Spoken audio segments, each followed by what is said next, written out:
যোৰহাটত কাইলৈৰ পৰা শ্ৰীমন্ত শংকৰদেৱ সংঘৰ ৯৪ সংখ্যক বাৰ্ষিক অধিৱেশন পদযাত্ৰা কৰি আহিল বহু ভক্ত।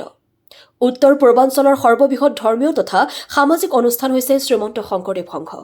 শংকৰদেৱ সংঘৰ অধিৱেশন বুলি ক'লেই সৰ্বত্ৰে বিৰাজ কৰে এক ধৰ্মীয় অনুভূতি। ৰাজ্যৰ লগতে উত্তৰ পূৰ্বাঞ্চল তথা দেশৰ ভিন্ন প্ৰান্তত ভকত বৈষ্ণৱৰ সমাগম হয় এই অধিৱেশনস্থলীত। ইয়াৰ ব্যতিক্ৰম নহয় যোৰহাট জিলা। কাইলৈৰ পৰা যোৰহাট জিলাত অনুষ্ঠিত হ'ব শ্ৰীমন্ত শংকৰদেৱ সংঘৰ ৯৪ সংখ্যক বাৰ্ষিক অধিৱেশন।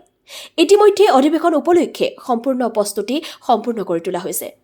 ইতিমধ্যে ভকত বৈষ্ণৱৰ সমাগম হৈছে যোৰহাটত। কোনো যদি গাড়ীত আহিছে, কোনোজন আহিছে চাইকেল অথবা খোজকাঢ়ি। আজি আমি দেখা পালোঁ এজন বিশেষ ব্যক্তি, যিগৰাকী পদযাত্ৰা কৰি আহিছে লালুকৰ পৰা। সম্পূৰ্ণ ৯ দিন ধৰি পদযাত্ৰা কৰি এই বিশেষ ভক্তগৰাকী উপস্থিত হৈছেহি আজি যোৰহাট অধিৱেশনস্থলীত। আনহাতে এই ব্যক্তিগৰাকীয়ে উল্লেখ কৰে যে তেওঁ পূৰ্বতেও পদযাত্ৰা কৰি পৰিভ্ৰমণ কৰিছে শ্ৰীমন্ত শংকৰদেৱ সংঘৰ ভিন্ন অধিৱেশনত। বৈষ্ণৱ পণ্ডিত সোণাৰাম চুতীয়া সমন্বয় ক্ষেত্ৰৰ পৰা ধ্ৰুৱজ্যোতি পাচনিৰ প্ৰতিবেদন AIN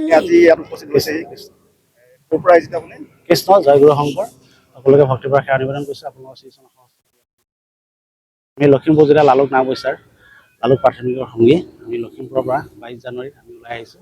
আজি আমাৰ 15টা দিন হ'ল ইয়ালৈ আহি থকা। আজি আহি পালোহি, আপোনালোকে আমাৰ ইয়াতে লগ পালে। আপোনালোকৰ শ্ৰীচৰণ সহস্ৰ